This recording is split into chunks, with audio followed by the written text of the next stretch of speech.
आज बहुत ही इम्पोर्टेंट दिन है हमारे लिए। सोनी ओरिजिनल जैसे एनपी सर ने कहा हमारे लिए बहुत इम्पोर्टेंट ब्रांड है। इस ब्रांड के पीछे करीब 2 साल से हम काम कर रहे हैं।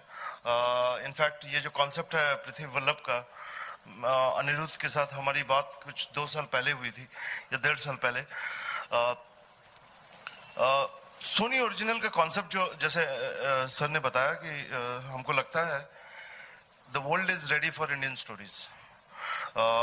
World is ready for India, and Indian stories have relevance across the world. Behed has started the process, and we hope in next couple of years. Today we consume a lot of American television, lot of Turkish television, lot of Israeli television across the globe. We believe in 2 to 3 years, large amount of Indian content will be consumed across the globe in dubbed format as well as adaptation and remake. Prithvi Vallabh in that context is perhaps one of our biggest and most ambitious projects so far. And it's extremely relevant. जो पृथ्वी वल्लभ का जो सबसे खासियत है इस कहानी का, एक कहानी है, एक किरदार है, एक इतिहास है, कुछ रहस्य हैं, लेकिन सबसे इम्पॉर्टेंट चीज़ जो है वो थॉट है, एक फिलॉसफी है, जिसे हम कहते हैं एक alternate Indian philosophy. Prithvi Vallabh is not a warrior who wanted to conquer boundaries. Prithvi Vallabh is not a king who wanted to expand his empire.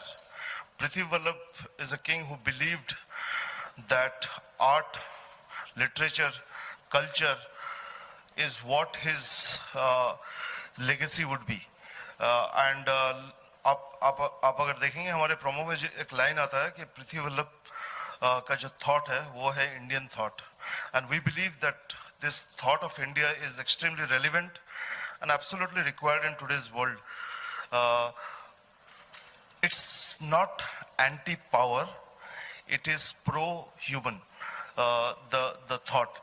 And जो चैलेंज अनिरुद्ध जी के सामने था, जो हमारे क्रिएटिव प्रोड्यूसर हैं, राइटर हैं, बहुत सारे रोल परफॉर्म करते हैं, बट जो सबसे बड़ा चैलेंज था कि एक बड़े फिलॉसफी, एक बड़ी कहानी और एक ड्रामा कैसे एक साथ वो बिल्ड करें।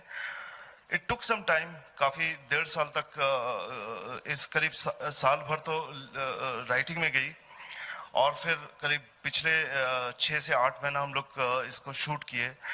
सो this is one product we are extremely proud of, कि जैसे एक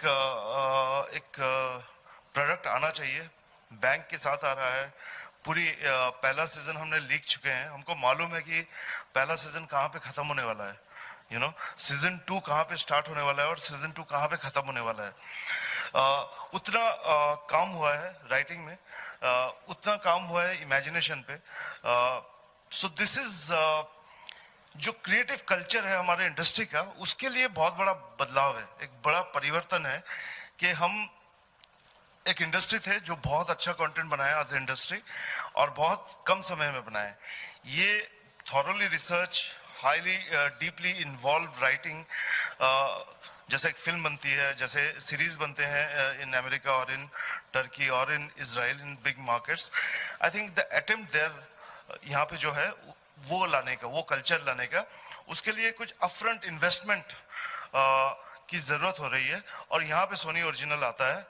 और यहाँ पे I must admit that I have worked in different companies, but जो इन्वेस्टमेंट होता है without seeing the content is something which only Sony can do, only in under the leadership of NP Singh we can see this happening.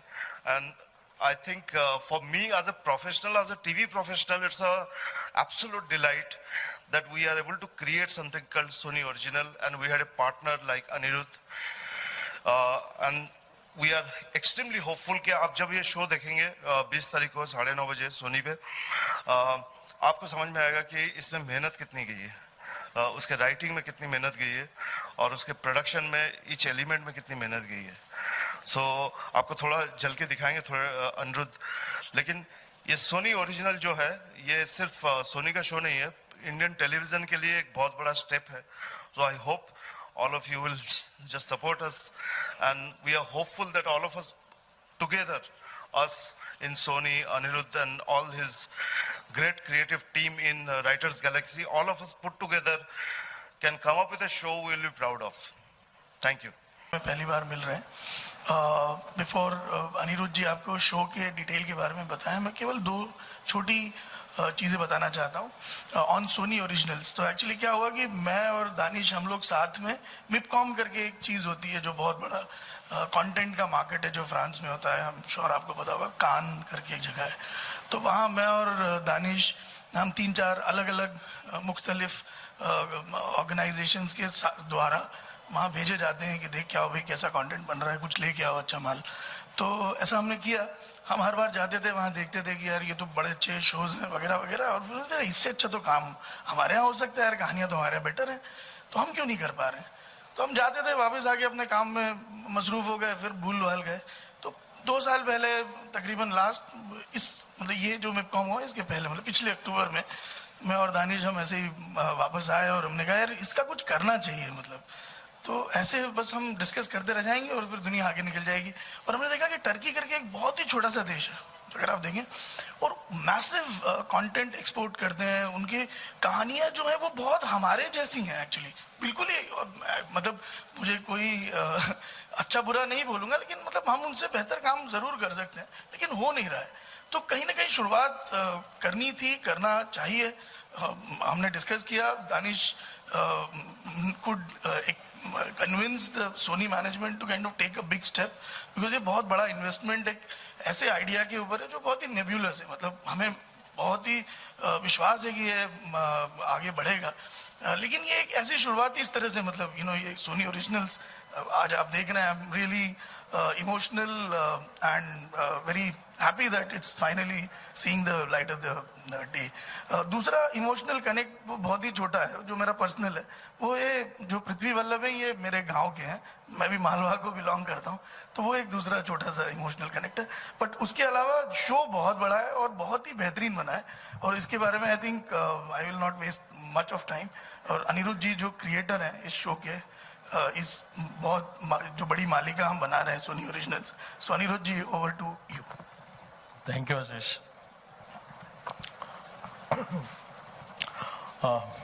आदरणीय NP sir, Danish साहब, आशीष, अपनी बात की शुरुआत मैं ये से करना चाहता हूँ कि मैं सोनी का और इन लोगों का बहुत शुक्रगुजार हूँ जिन्होंने मुझे और मेरी कंपनी राइटर गैलेक्सी को ये मौका दिया है. पृथ्वी वल्लभ एक शो नहीं है, ये एक ऐसा सपना है जिसे संयुक्त रूप से राइटर गैलेक्सी ने और सोनी ने देखा है. हम इसे इसी तरह लेते हैं क्योंकि बहुत बार हम जब काम शुरू करते हैं एक कहानी नहीं होती, उसके आगे पीछे एक टीम, एक दुनिया चलती है. और मैं पिछले 7-8 साल किसी दूसरे चैनल से बाहर आया था. 1 साल पहले एक ऐसी कंपनी, मैं अपने आप को स्टार्टअप मानता हूं उस अर्थ में. तो इतना बड़ा मौका, इतना विश्वास, उसके लिए मतलब जो भी शब्द हैं वो कम है मेरे पास कहने के लिए. और मैं ये आज जो माहौल है जहां टेलीविजन में हम देख रहे हैं इस दुनिया के दौर में जहां ग्लोबल और रीजनल मार्केट की दुनिया खत्म हो रही है, वैसे में मैं मानता हूं कि सोनी इकलौता चैनल है जिसके रिस्क एपेटाइट को सलाम करना पड़ेगा, जो उस पुल को बांधने और पूरा करने के लिए हर लम्हा प्रतिबद्ध है. ये सिर्फ मुझसे पहले 1 महीने पहले हमने लॉन्च किया, सोनी ने लॉन्च किया है पोरस, इतना बड़ा शो. और हम ये प्रयोग की दुनिया, मैं मानता हूं कि जब तक हम रिस्क नहीं लेंगे तब तक हम कहीं नहीं पहुंचेंगे. और रिस्क लेने में मुझे लगता है कि आज जिस तरह से दानिश साहब और प्रोग्रामिंग, जिस तरह से सोनी आगे आ रहा है, निश्चित रूप से ये दुनिया कहानियों की बदलेगी. तो मैं एक बार फिर धन्यवाद देता हूं सोनी को, एनपी सर को, दानिश साहब को. पृथ्वी वल्लभ के बाबत जब मैं बात करता हूं तो 10वीं शताब्दी के आसपास इतिहास में लगभग गुमनाम हो गया एक चरित्र है पृथ्वी वल्लभ. गुमनाम इसलिए कि घास की मैदान में मिला एक लड़का था जो अनाथ था, जो एडॉप्टेड था, जिसके रक्त में राजकुल नहीं बह रहा था.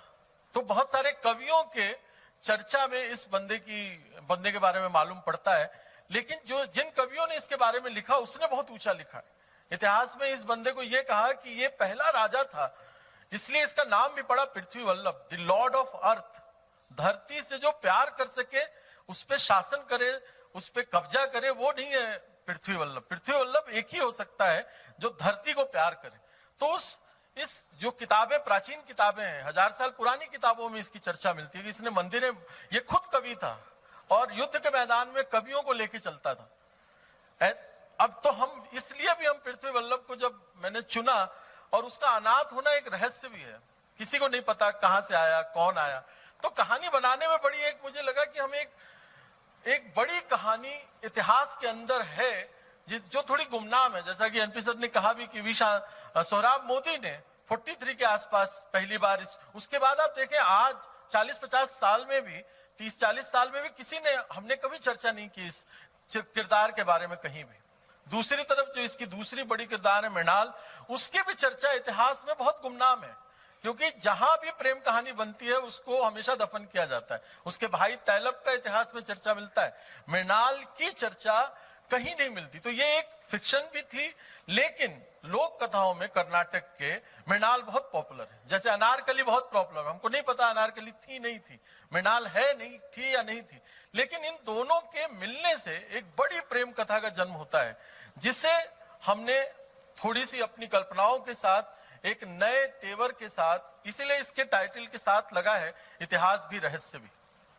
जो टीम हमने बनाई है उसमें हम कोशिश कर रहे हैं कि हम अंतरराष्ट्रीय स्तर पे, चाहे वो बीएफएक्स हो, चाहे वो एक्शन हो, चाहे हम इसके अंदर की तकनीकी जितने भी कार्यकलाप हो, उन सबको एक बड़ा लेवल दिया जाए। और उस पे यहाँ बोलने का कोई औचित्य नहीं है, क्योंकि जब तक आप शो देखे नहीं, जब तक उसे आप समझे नहीं कि क्या सचमुच हमने वो प्रयोग जो किए हैं वो ग्लोबल मार्केट के पॉइंट ऑफ व्यू से है। क्योंकि पहला टारगेट दानिश साहब ने मुझे ये दिया था कि ये ओरिजिनल है। बहुत बार मैं भटका टीआरपी के चक्कर में। आज एक सच आपको बताता हूं, हम जब कहानी बनाते हैं हम लोग बहुत प्रेशर में होते हैं, ये नंबर ऐसी कहानी लिख देंगे, चलेगा नहीं चलेगा। तो मैं एक बीच का रास्ते वाली कहानी लेके दानिश के पास आया था कि सर ऐसे करते हैं ट्रैक। बोला पाठक साहब आप गलत कर रहे हैं, आपको जो कहना है, जो कहानी आपने कमिट किया था, जो आपका कमिटमेंट था, उसके साथ रहिए। और वो उस एक रास्ता दिखाने की वजह से पूरी हमारे सीजन की कहानी पे बहुत फर्क पड़ा। तो ये टीम वर्क है, मैं इसको कंट्रीब्यूशन मानता हूं, जहां हम दो लोग मिलके एक बड़ी बात कह रहे हैं। तो और दूसरा कि इतिहास या रहस्य कुछ अच्छी कथा का अपना आनंद होता है, और वो आनंद आप उठाइए। मैं आपको एक एवी प्रस्तुत करता हूं, अभी हम एक एवी आपको दिखाते हैं, और उसके बाद फिर 20 तारीख को मिलते हैं 9:30 बजे। धन्यवाद।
दोस्तों, आज हमारी जो यहाँ पे मुख्य नायिका हैं मृणाल सोनारिका भदौरिया वो उपलब्ध नहीं आ नहीं पाई, उपस्थित नहीं हो पाई। आज सुबह उनका एक छोटा सा एक्सीडेंट हो गया था, कुछ चोट पहुंची है उनको, तो आज यहाँ वो नहीं है हमारे बीच, और मेरे ख्याल से उनके बिना ही हमें कार्रवाई आगे बढ़ानी पड़ेगी। जी, तो सवालों का सिलसिला शुरू करते हैं, बट प्लीज गो अहेड। जी, अभिवादन आप सबका। सबसे पहले तो बहुत बहुत शुक्रिया आने के लिए, और क्षमा प्रार्थी हैं, जैसा कि सर ने कहा, सोनारिका की तरफ से क्षमा चाहते हैं, और मेरी तरफ से भी कि आपके लिए ज़्यादा डांस नहीं कर पाया, और मेरी भी कमर लचकी हुई है थोड़ी सी, तो हम लोग आपने देखा इतना बड़ा बड़ा सब हम करते हैं तो उसके छोटे छोटे से साइड इफ़ेक्ट्स हैं, तो आप लोग जैसा जो पूछना चाहें।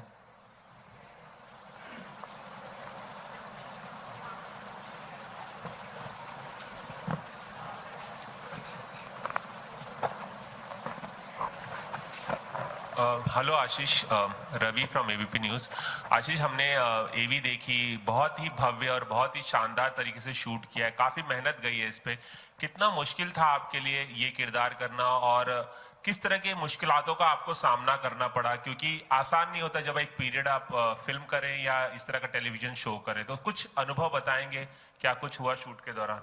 अनुभव तो हमने भी बताया आपको, एक की टांग टूटी, एक की कमर टूटी है, तो मुश्किलात तो ऐसी हैं, और मुश्किलात हर समय आती हैं, लेकिन मज़ा बड़ा आता है जब उन मुश्किलों के बाद में ऐसा रिजल्ट मिलता है और ऐसा रिस्पांस मिलता है। तो जर्नी बहुत कमाल की रही है, 1.5 साल से हम लोग इस पे काम कर रहे हैं, मेहनत कर रहे हैं, और पहली बार ऐसा करने का मौका मिला जहाँ पर सोच बहुत अच्छी थी, विजन बहुत अच्छा था, और उसी के मद्देनज़र मैंने ये प्रोजेक्ट भी चुना, क्योंकि कहानी, किरदार, उनसे ज़्यादा ये कोशिश है, एक बेहतरीन पॉजिटिव कोशिश, एक नई सोच लाने की इस हमारा जो ये टीवी का माध्यम है इसमें, तो उस कोशिश ने मुझे बड़ा इंस्पायर किया, और मैं किसी भी कैपेसिटी में उसका हिस्सा बनना चाहता था। और फिर पाठक सर थे, और उनके साथ एक पर्सनल इक्वेशन है पहले से, और जब उन्होंने इनिशियल स्टेज पे इस बारे में कहा तो बड़ा मज़ा आया इस सोच के साथ में चलने में। आशीष, आपने कई सीरियल्स किए हैं और कई कॉस्ट्यूम ड्रामा भी किए हैं, क्या फ़र्क पाते हैं जब आप किसी इस तरह के पीरियड ड्रामा या कॉस्ट्यूम ड्रामा करते हैं और आम सीरियल करते हैं? इनका फ़र्क अगर आप बता सकें कुछ।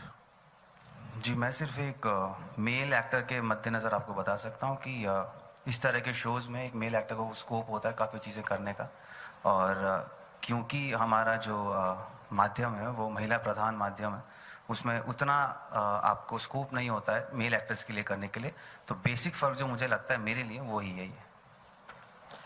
एनपी सर, एक सवाल आपसे भी पूछना चाहूँगा। हमने एवी देखी, कुछ थोड़ा सा ऐसा लग रहा है कि बाहुबली इफेक्ट है क्या? कहीं वो दिमाग में था जब ये इस तरह का आप लोग क्रिएट कर रहे थे? अनुरुद्ध भी अगर इस पे कुछ प्रकाश डाल सके। ये बाहुबली नहीं है, और मुझे तकलीफ है कि इस देश में 100 साल के मीडिया के इतिहास में 2 ही उदाहरण हैं जिससे हर प्रोडक्ट की तुलना की जाती है। हम इससे बहुत अलग है और बहुत बेहतर हैं। मैं इस मंच से ये घोषणा करना चाहता हूँ, हम बिल्कुल प्रभावित नहीं है, क्योंकि जब भी कोई हिस्टोरिकल बनता है वो एक बेंचमार्क हो गया है कि बाहुबली के आसपास होगा, जहां घोड़े दिखते हैं वहां बाहुबली हो जाती है हर चीज। तो मैं हिमाकत कर रहा हूं ये कहने का कि हम बेहतर हैं। Thank you. आशीष और पृथ्वी वल्लभ में कितनी समानताएं हैं?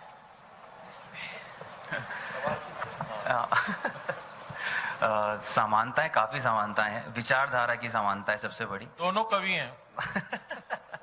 ये बहुत बड़ी समानता है, और जो सोच है उनकी, जिस तरह से वो हैं, कंपैशनेट हैं, सबको साथ लेकर चलना चाहते हैं, कवि हैं, कलाकार हैं, तो तबीयत से मैं भी वैसा ही हूँ, तो इतनी भर समानता है। हेलो, कवि वाली समानता बहुत महत्वपूर्ण है, क्योंकि बहुत बार हम राजस्थान में जब शूट कर रहे थे तो इसमें काफी कविता और शायरी का इस्तेमाल हुआ है पूरे शो में, तो बहुत बार इसका गवाह मैं हूं कि जो लिखा हुआ था उस लाइन की जगह पे आशीष ने कहा कि मैं ये अपनी कविता इस्तेमाल करूं क्या, ऐसा हुआ है। मतलब रियली इस शो में हमने वो किया है, तो कवि वाली समानता तो मैं खुद गवाह हूं उसका। Thank you. हेलो एनपी जी, इस तरह का भव्य शो दर्शक रोज देखना चाहते हैं, इसको सैटरडे संडे के स्लॉट में क्यों रखा आपने? ये बात मैं मानता हूँ, दर्शक हर रोज देखना चाहेंगे, लेकिन इसको डेली बनाना बहुत बड़ा चैलेंज है। जैसा दानिश ने और अनिरुद्ध ने पहले कहा, आशीष ने भी कहा था, इसके ऊपर काफ़ी मेहनत हुई है। 1.5 बरस लगे रिसर्च करके एक फाइनाइट स्टोरी हम लोगों ने इसकी पहले तय की, उसके बाद ये एपिसोड्स को लिखा गया, वो सब लिखे जा चुके हैं और अब अंडर प्रोडक्शन है। इसको डेली में कन्वर्ट करना बहुत बड़ा एक चैलेंज था, जो हमने सोचा शायद ये शो एक अपने आप में 1 आवर स्लॉट डिजर्व करता है और वीकेंड पे ऑडियंसेस सबसे ज़्यादा होती हैं टीवी पे, उनके लिए ये शो बनाया जाए और यही हमारी कोशिश है। MP सिंह जी, मैं बरजिंदर पंजाब केसरी चंडीगढ़ से। मेरा सवाल ये है कि ये जो कैरेक्टर है, जो लीड कैरेक्टर है, उसके बारे में हिस्टोरिकली वो इतने ज़्यादा मतलब लोग इतना जानते नहीं उनके बारे में, तो आपको क्या लगता है कि ये जो सीरियल है वो TRP अपनी जमा पाएगा?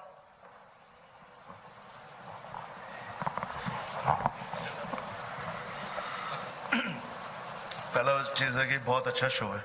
आप अगर just to give you a little, Game of Throne कोई बहुत नोन स्टोरी नहीं है, या 300 भी नहीं है, या वैसे देखा जाए तो काफ़ी कुछ, ग्लैडिएटर भी हिस्टोरिकल नहीं है, लेकिन जो एक कहानी है, जो किरदार है और जैसे बना हुआ है, वो दर्शकों को लेके आता है।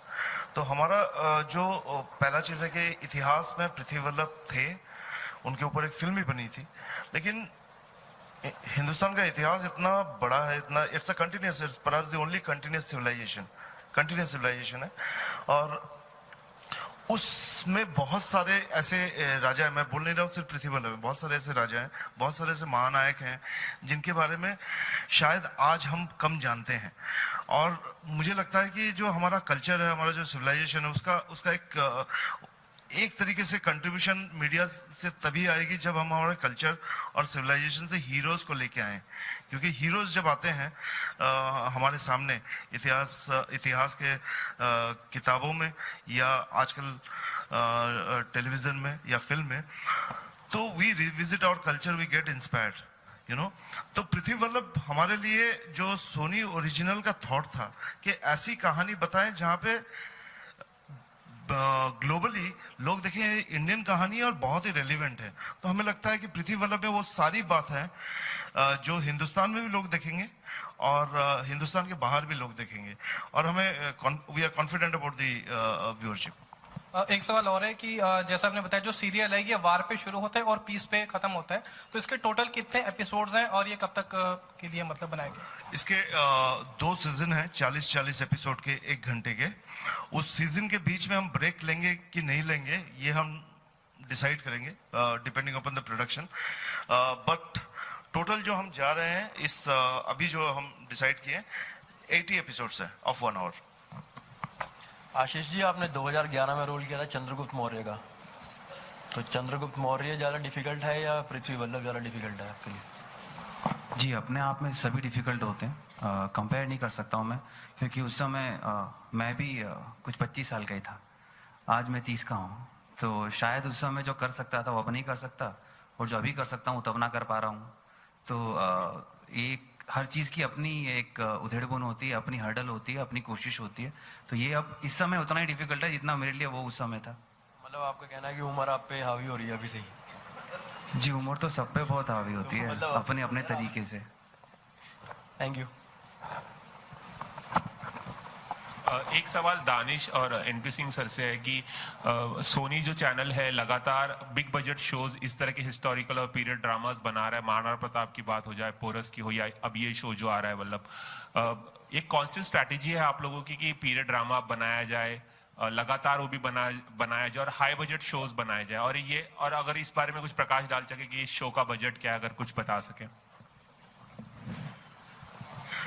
देखिए, जो सोनी का, जैसे हम हमेशा कहते हैं, 2 चीज़ सोनी के बारे में मैं बताता हूँ। एक तो हम कोशिश कर रहे हैं कि हर आधे घंटे में एक वैरायटी हो, और हम तो जो रेगुलर जॉनर है, historical, mythological, social, drama, suspense, horror, crime, thriller, non fiction, reality, talent show, हम कोशिश करते हैं कि एक साल में हमारे सारे जो जॉनर हैं, सारे स्वाद होने चाहिए सोनी में। तो पहला चीज़, वैरायटी के चक्कर में हम हर टाइप के शोज बनाते हैं, और इसका रीज़न ये है, वैरायटी इसलिए हम चाहते हैं क्योंकि टेलीविज़न पर से हिंदुस्तान में एक फैमिली मीडियम है, जहाँ पे परिवार बैठ के एक साथ देखते हैं, तो बहुत ज़रूरी है कि हम वैरायटी दें। तो पहली बात वैरायटी है।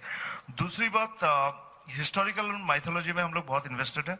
हनुमान था, अभी गणेश हैं, फिर राणा प्रताप के बाद हम पोरस लॉन्च किए, अभी पृथ्वी वल्लभ लॉन्च कर रहे हैं, और हम आगे भी इन्वेस्टेड रहेंगे, बिकॉज हमको लगता है माइथोलॉजी एंड हिस्टोरिकल्स ये दो बहुत स्ट्रॉन्ग पिलर हैं सोनी के प्रोग्रामिंग स्ट्रेटेजी पे, और ये दो जो जॉनर हैं ये परिवार को साथ में लाता है टेलीविजन के सामने। दानिश सर शो का बजट मैं बता नहीं सकता, बट इसका जो स्ट्रक्चर है, लेकिन वो सब जा सकता हूँ कि जनरली क्या होता है कि एक टेलीविजन जो शो बनती है वो 3 महीना 4 महीने में प्रोडक्शन में बनती है। तो जो आपका इन्वेस्टमेंट होता है 3-4 महीने का होता है, सेट करीब 2 महीना पहले लगती है, तो ये जनरली होता है। और क्योंकि ये रेगुलर मतलब एक 5, 6, 10 एपिसोड के बैक में बनती है, तो बहुत सारा जो शूटिंग होता है वो सेट पे होता है। हमारा जो अटेम्प्ट था वो था कि पहले हम कहानी लिखते हैं, तो पहले तो इन्वेस्टमेंट राइटिंग में गई, दूसरी सेट और आउटसाइड वो जो डिसीजन था, वो डिसीजन ना मेरा था ना अनिरुद्ध का था, वो डिसीजन स्क्रीन प्ले का था कि स्क्रीन प्ले में रिक्वायरमेंट आउटडोर है तो आउटडोर किए, अगर सेट है तो सेट किए। तो ये जो बजट है ये एक्चुअली एक्यूमुलेटेड बजट है, ये एक नए तरीके से हमने फाइनेंस किया है, एक नए तरीके से इसका फाइनेंस स्ट्रक्चर किया है। बहुत ज़्यादा एक्सपेंसिव नहीं है, लेकिन इसका स्ट्रक्चर बहुत अलग है। Danish sir, Dharampal from Tribune Chandigarh, how is Prithvi Vallabh going to different from other historical shows, specially your Porus? Two things. I think the difference between Porus and Alexander is in the thought. Okay, Porus is a show where historically we know about Alexander and Porus. Okay, and more or less its factual element is taken from the conflict of Alexander and Porus. Okay, and then you have backtracked the story. The basic philosophy there is that Porus was the first defender of India.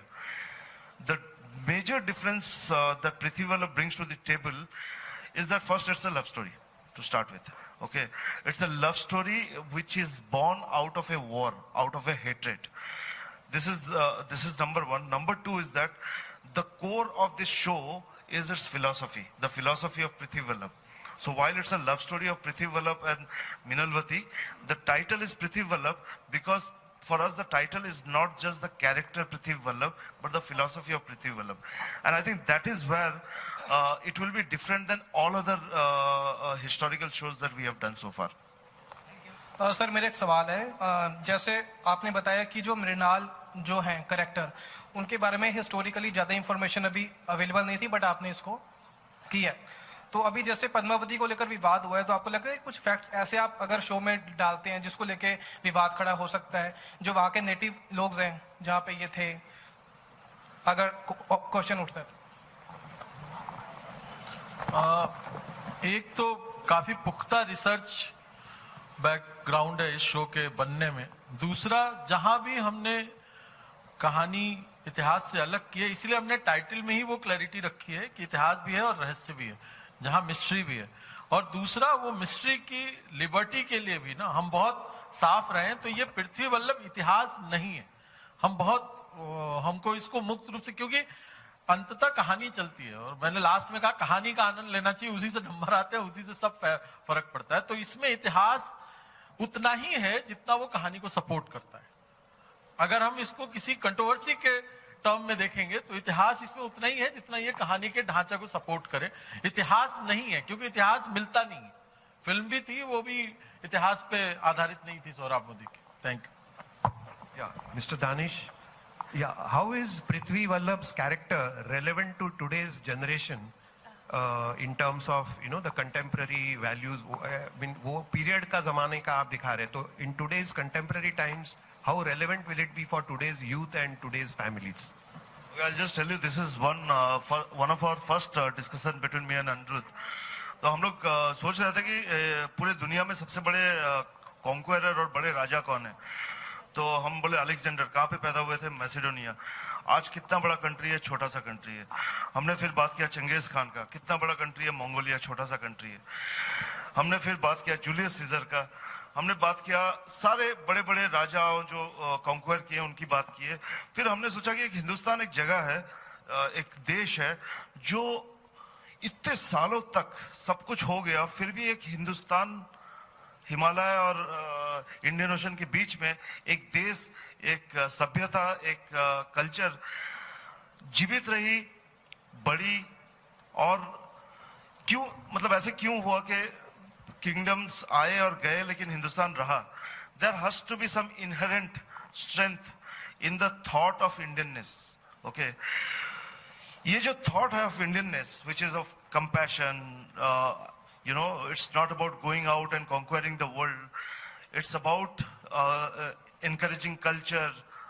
It's about investing in positivity. I think ये जो thought है, कहीं ना कहीं ये जो बड़ा सभ्यता है, भारतीय सभ्यता को अभी तक रखा है और आगे भी रखेगा, इसको सेलिब्रेट करता है पृथ्वी वल्लभ। और मुझे लगता है इसका जो रेलिवेंस दुनिया में, मैं हिंदुस्तान की बात नहीं कर रहा हूँ, दुनिया में जो आज है वो शायद कभी नहीं था, इसका रेलिवेंस। सवाल आशीष से। आशीष, आप राजस्थान से हो और इस सीरियल का हमने सुना है काफी शूट वहाँ पे हुआ है, तो how was the whole experience? जी बड़ा मज़ा आया हमें तो। राजस्थान में अपना खाना मिल गया, अपने लोग मिल गए, और हमने इन्हें भी बड़े मज़े कराए, इनको भी मैंने खूब खाना खिलाया। तो ऑब्वियसली आप अपनी जगह जाते हैं, बड़ा मज़ा आता है। काफी चैलेंजिंग भी था जिस लोकेशन पे आपने शूट किया है, तो हाउ वाज? जी हाँ, हम बहुत गर्मी में वहाँ गए थे, और जिस तरह के हमारे कॉस्ट्यूम्स हैं, मैं तो काफ़ी रिलीव्ड हूँ वैसे, पर बाकी लोगों को बड़ी तकलीफ थी पसीने में, गर्मी में। और हाँ, डिफ़िकल्टीज़ तो सब जगह आते हैं, क्योंकि दुर्गम स्थानों पर हम लोग शूट कर रहे थे। क्योंकि जैसा कि पाठक सर हैं, आपको दिख रहा है, उन्होंने कह दिया यहाँ होना है तो वहीं होना है, फिर थोड़ा जाए ना जाए ले जाना पड़ता है। तो तकलीफ वही है, लेकिन उसी का अपना मज़ा है। Hi, LP sir, Roshni, Best Media Info. Sir, brands, we can see that there are 2 brands already there with the show. How many more are we looking at? And we can't see any title sponsor as of now. Yeah, that's in process, Roshni. It'll by the time it goes on air, you'll see a title sponsor as well. And once the show goes on air, you'll see many more brands wanting to associate itself with the show because of the global quality that you will see on the show. It's just the beginning. And also on the weekends, any one of you can answer this. On weekends, I don't think there has been a historic or period drama before. You've always had crime and then comedy for some time with Kapil Sharma and Drama Company. So what made you think that, a periodic show will work well on a weekend when people are more for comedy and things like that? So. No, I think I answered earlier that the way we see it is that you see Super Dancer at 8 o'clock, which is a family show. We expect, and you see the numbers, the entire family watch Super Dancer. And Prithvi Vallabh is a show that that can be watched by the entire family, and we would like to see a family audience. It has a lot of positive thing to be taken out of this show. So I think, and weekend we have been #1 channel for best. So it's the best slot for the best show that we have ever produced. So Prithvi Vallabh is our biggest show. We are putting it in the biggest slot on Sony. So that's the idea. NP sir, आपके सामने अमित हूं मैं। NP sir, जो मतलब TV दुनिया के मतलब trade पंडित हैं, तो वो भविष्यवाणियां करते रहते हैं या मतलब कयास लगाते रहते हैं कि टीवी में इतना पैसा आ गया है, एक शो और एक एपिसोड बनता है 30 लाख का, 35 लाख का। तो ये एक्चुअल में क्या है, मतलब क्या उसके कितने करीब है या कितने दूर है फिगर? बेसिकली आप शो का बजट पूछ रहे हैं? नहीं, इन जनरल उसका जवाब वही है जो दानिश पहले दे चुके हैं। कितने मतलब दूर या कितने मतलब नजदीक है ये फिगर एक्चुअल, या नहीं ऐसा नहीं है? नहीं, देखिए ऐसा है, the show off this quality and these production values will require a kind of budget which is higher than usual, and that's what we have spent on the show. और एक सवाल अनिरुद्ध सर से था कि इस शो का title पृथ्वी वल्लभ ही क्यों है, मृणाल क्यों नहीं है? क्योंकि सब ऐसे शो में हम दो काम करते हैं, या तो उसको लव स्टोरी कह के मार्केट करते हैं, या फिर हम स्त्री प्रधान शो करके, वो जीसी का एक ट्रेंड है।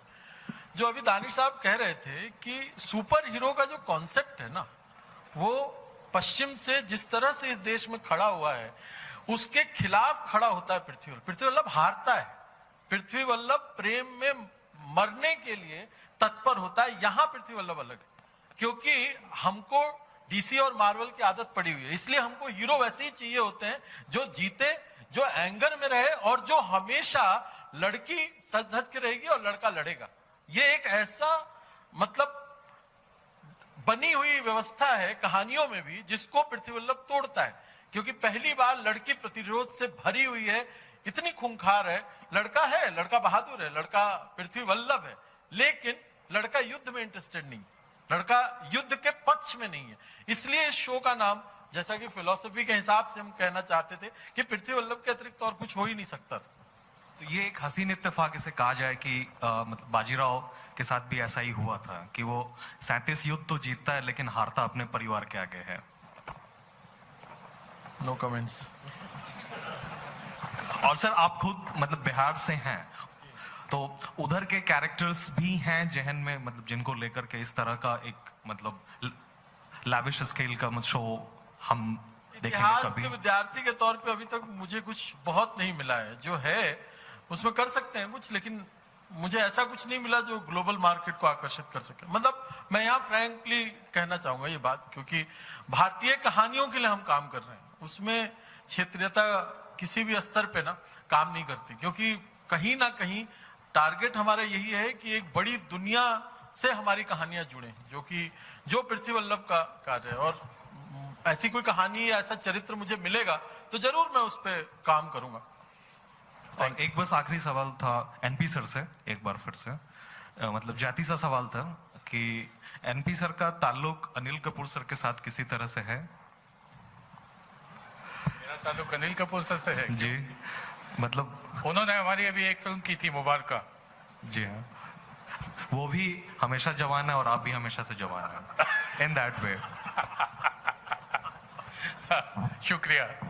तो सर क्या जो मतलब आपके टिप्स रहे हैं या डाइट प्लान रहे हैं, उनको लेके एक डिटेल्ड हेल्थ को मतलब आप बजट पूछ के रहेंगे अभी? आपको बजट ही तब भी नहीं बताएंगे, आपको बजट ही अब भी नहीं बताएंगे। नहीं बजट नहीं पूछ रहा हूँ मैं मतलब पूछ रहा हूँ कि जो इनके टिप्स रहे हैं मतलब खुद को फिट रखने के लिए, उस पर बेस्ड कोई शो हम लोग एक्सपेक्ट करें सोनी पे? मुझे चाहिए। आप सोनी लिव पे सोनी लिव ऐप डाउनलोड कीजिए, उस पे फिटनेस के ऊपर शोज हैं, वो आप मैं रेगुलरली देखता हूँ, आप भी देखिए, उनको इस्तेमाल कीजिए, उनकी एक्सरसाइजेस को, आप भी ऐसे ही रहेंगे। एनपी सर एक सवाल है कि केबीसी जब इस सीजन में आया था तो लगातार नंबर 1 रहा था शो, और चैनल को भी नंबर 1 बना दिया था उस शो ने, इतनी टीआरपी उस शो की आई थी। तो क्या हम जल्द देख पाएंगे कि इस शो का केबीसी का अगला सीजन आ रहा है, और आ रहा है तो कब तक आ रहा है अमित जी के साथ? जरूर इस साल के मध्य के बाद आप केबीसी का अगला सीजन देख पाएंगे सोनी चैनल पे। और सर कपिल का शो मतलब वो आएगा या नहीं आएगा? बहुत जल्दी आएगा। आखिरी सवाल का वक्त है हमारे पास, एक और सवाल। हेलो, मेरा नाम आरती सक्सेना है। आप लोगों के ज़्यादातर लाइक बेहद भी हिट रहा है, कौन बनेगा करोड़पति तो है ही हिट, लेकिन फिर भी आप लोगों का ध्यान ज़्यादा हिस्टोरिकल सीरियल्स पे है, तो इसके पीछे कोई खास वजह? जबकि पॉरस शायद मेरे ख्याल में इतना अच्छा नहीं चला था जितना चलना चाहिए था। नहीं, आप अगर देखें तो जैसे मैंने कहा हर आधा घंटा में वैरायटी होना चाहिए। ये उन दिनों की बात है, 10:30 बजे, वो भी देखिए हासिल 9:30 बजे है, एक दीवाना था 10 बजे है। जो आप अगर 10 शोज प्राइम टाइम में होते हैं, उनमें एक साई बाबा हैं 7:30 जो सोशल रिफॉर्मर एक स्लॉट है, एक माइथो का स्लॉट है वीकडे में जो हम गणेश वहाँ पे चल रहे हैं 8 बजे, बहुत अच्छा। और पोरस 8:30 में है और पोरस का कहानी अभी स्टार्ट होने वाला है, रेटिंग भी अच्छी आ रही है, बहुत प्रशंसा हमको मिल रही है एटलीस्ट। तो आप लोग देखिए घर में पृथ्वी वल्लभ जो है वो वीकेंड में आ रहा है, ठीक है। इससे पहले पोरस और पृथ्वी वल्लभ से पहले कोई हिस्टोरिकल शो नहीं था हमारे पास। ये जो एक कोइंसिडेंस है कि 2 शो एक साथ आ गए। जैसे मैंने कहा था, दोनों शो में बनने में थोड़ा समय लगा और दोनों शो बहुत अच्छे बने, तो there is no reason to delay one just because you know. तो अगर ऑडियंस इतने सारे सास बहू शोज एक साथ देख सकते हैं, 2 हिस्टोरिकल तो देख ही सकते हैं। और एक सवाल लास्ट मेरा आशीष जी से है कि ज्यादातर राजा का नाम आते ही हाथ में तलवार और चाल में कड़कपन आ जाता है, लेकिन आपको देखा आप एकदम टहलते हुए आए और कवि स्टाइल में, तो मतलब ये राजा और राजाओं से कितना अलग है? जी यही तो भिन्नता है जो आपने बता दी।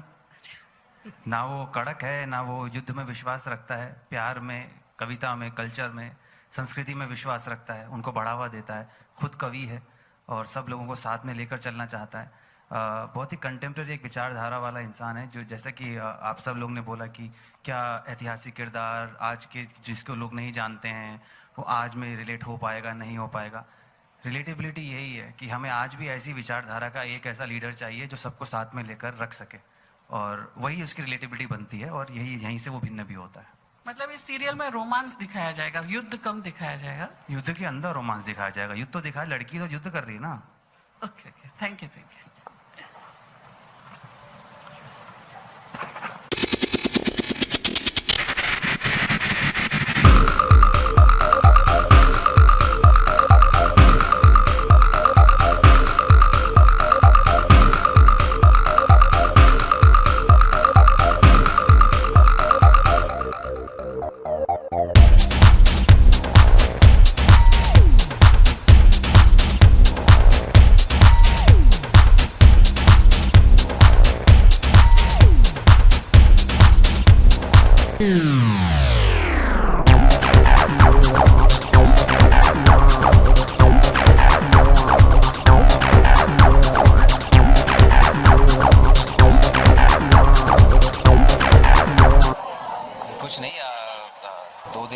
शूट कर रहा था, स्टंट सीक्वेंस था एक घोड़े के ऊपर और थोड़ा गलत हो गया तो कमर में थोड़ी सी लग गई है, उसी की वजह से बेड रेस्ट है वैसे तो, पर अभी आप सब लोग इतने प्यार से आए हैं तो फिर आना पड़ा। इतने वक्त से शूट कर रहे, पहली इंजरी है या पहले भी इससे पहले हो चुका और आपने शूट किया? नहीं, वो एक्शन में लगती रहती है, काफ़ी इंजरीज होती रहती हैं, तो बट आप करते रहते हैं उन चीज़ों को। तो इंजरी पहले भी हुई हैं काफ़ी सारी, बट शूट है, आपको काम तो करना है, तो शो मस्ट गो ऑन, चलता है।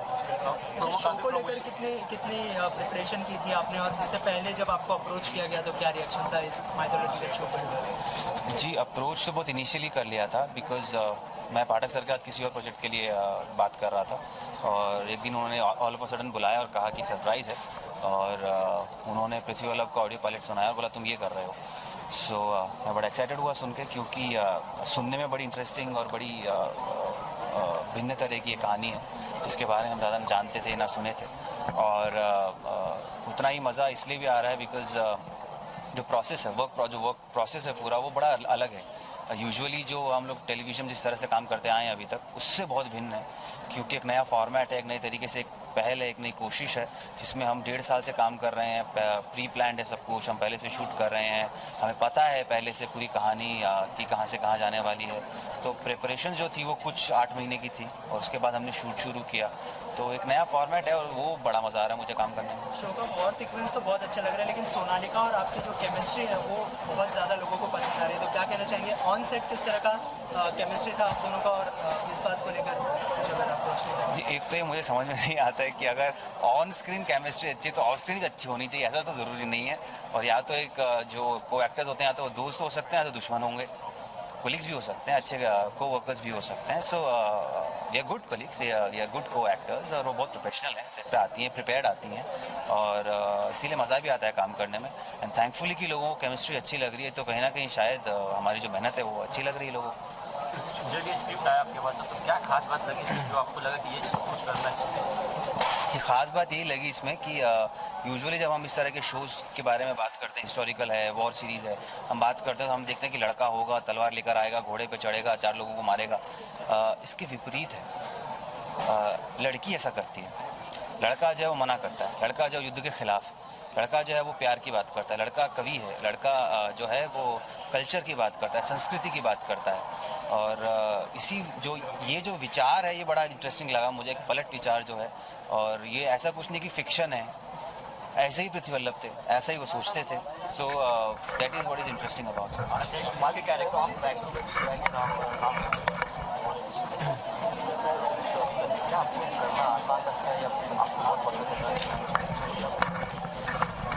ये तो मुझे पसंद है.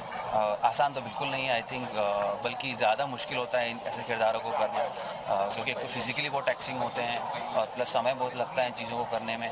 और दूसरा ये कि कहीं ना कहीं मुझे ऐसा लगता है कि शायद क्योंकि बड़े शोज़ होते हैं और बहुत सारी चीज़ें स्टेक पर होती हैं, तो रिस्पॉन्सिबिलिटी ज़्यादा होती है इस तरह के शोज़ की. और आई थिंक कहीं ना कहीं मेकर्स को फेथ है मुझ में कि मैं शायद रिस्पॉन्सिबिलिटी उठा सकता हूँ, और इसीलिए शायद मैं इस तरह के किरदार करता रहता हूँ ज़्यादा. पृथ्वी वल्लभ के कैरेक्टर से कुछ अडॉप्ट करना हुआ अपने रियल लाइफ में, क्या अडॉप्ट करना? पृथ्वी वल्लभ से जो मैं तो अडॉप्ट कर चुका हूँ ऑलरेडी. मैं भी लिखता हूँ, वो भी लिखते हैं, वो भी कवि हैं, तो बहुत समानताएं हैं उसमें. और आई थिंक लोग अडैप्ट करना चाहेंगे बहुत सारी चीज़ें, क्योंकि उनकी जो सोच है वो बड़ी ही कमाल की सोच है, जो हमें शायद आज इस समय बहुत ज़रूरत है.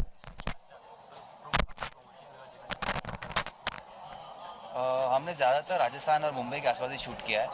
एक्सटेंसिवली राजस्थान में शूट किया है, और मुंबई के आसपास वाई हमने शूट किया है थोड़ा बहुत, और उसके आसपास के इलाकों में. आशीष, की बात की, पर्सनालिटी की बात, तो रियल लाइफ में इन दिनों आपने कुछ फोटो शूट किया था जहाँ पे आपने वाइफ की कुछ इयरिंग्स एक्सेसरीज करके कुछ फोटो शूट किया था, अलग किया था, उसके बारे में बताएंगे? ये ऐसी मस्ती मजाक था और फन के लिए शूट किया था. वो एक्सपेरिमेंट करते गए, होता गया तो अच्छा सा हो गया. जैसे कि आप हमसे काफ़ी डिफरेंट लुक्स में नजर आए, तो आपको कितना अच्छा लगता है अपने लुक्स के साथ? जी, आप देखेंगे शो में भी मेरे बहुत सारे डिफरेंट लुक्स हैं. बहुत बालों के साथ हमने प्ले किया है, क्योंकि बाल हैं इतने तो उनके हमें खेला जा सकता है, तो खेल रहे हैं हम. और मज़ा तो ऑब्वियसली आता है, क्योंकि आप बेसिकली सिर्फ इसलिए नहीं क्योंकि हमें अलग दिखना है, बल्कि इसलिए इसमें ज़्यादा प्ले किया कि अलग अलग समय में अलग अलग तरीके से हमने उसे यूज़ किया है. कि अगर आप देखेंगे युद्ध में जाते हैं, तो युद्ध में अगर मैं बाल खोल के जाऊँगा तो शायद इधर मेरी शटर बंद हो जाता है मेरा, तो कोई मार के चला जाएगा. सो बाल बंद हैं. आप देखें कोर्ट रूम सीन्स होंगे तो शायद बाल थोड़े हाफ बंद होता है. अपने जोन में होता है वो तो बाल खुले होते हैं, उसको किसी की परवाह नहीं है. तो basically to depict different moods, different things, जैसे हम आम जिंदगी में होते हैं वैसे उनके साथ में खेलने की कोशिश की. USP of the show, I think जो एक तो डेफिनेटली लव स्टोरी जो है हमारी, वो बहुत भिन्न सी लव स्टोरी है, क्योंकि लड़की इसमें बड़ी एंग्स्टी है, लड़की फियर्स है, लड़की एरोगेंट है, जो यूजुअली लड़का होता है. और जो लड़का है वो बड़ा प्यार मोहब्बत वाला सा है, बेचारा है, ठीक है जो करना है करो, पर लड़ाई मत करो, मोहब्बत करो. आई थिंक वो जो एक केमिस्ट्री है, लव एंड हेट उल्टी है, आई थिंक वो यूएसपी है शो. रियल लाइफ में अर्चना और आशीष में कौन पृथ्वी और कौन? रियल लाइफ में कौन पृथ्वी? आई थिंक वो एग्जैक्टली मैच करता है ऐसे. वो मृणाल है, मैं पृथ्वी वल्लभ हूँ. वो फियर्स है, वो एंग्स्टी है, और मैं शांत. आशीष, इसके अलावा ऐसा कौन सा जॉनर है जिसमें आप मतलब ऐसा कोई ड्रीम जॉनर है जिसमें आप काम करना चाहें in future? Genre I think मैंने आज तक थ्रिलर नहीं ट्राई किया. थ्रिलर बड़ा पसंद है, तो मैं शायद थ्रिलर करना चाहूँगा.